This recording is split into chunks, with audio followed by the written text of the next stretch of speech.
Guys, ito yung future natin magiging swimming pool, guys.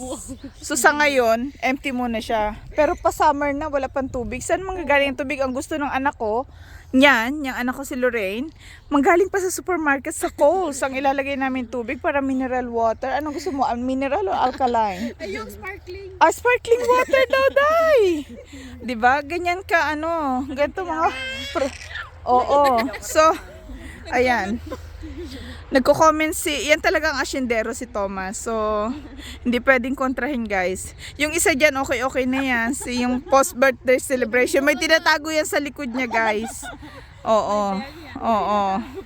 May tinatago yan siya. So, ayan, malalim yan siya, guys. Huwag kayong mag-aattempt pumunta dyan. Malulunod lang kayo dyan. Diba?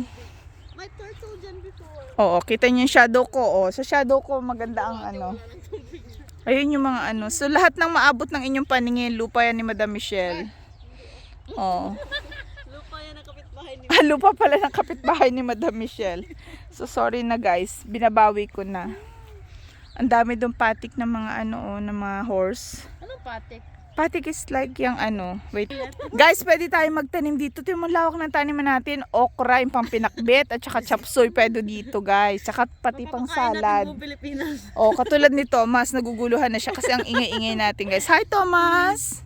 How are you, Bobby? Diba English? Napa-English na naman ang ninang nyo. Tingnan nyo yung kabayo dun, guys. Pakita ko lang sa inyo. Nilalamig siya, tingnan nyo. May kumot siya, day! Huwag kayong dyan. Ganyan talaga sila. Hindi pinababayaan dito ang mga friend natin and everything. You know?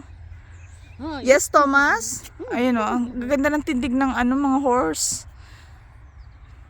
Ikaw, madam. Kumusta yung tindig mo dyan, madam?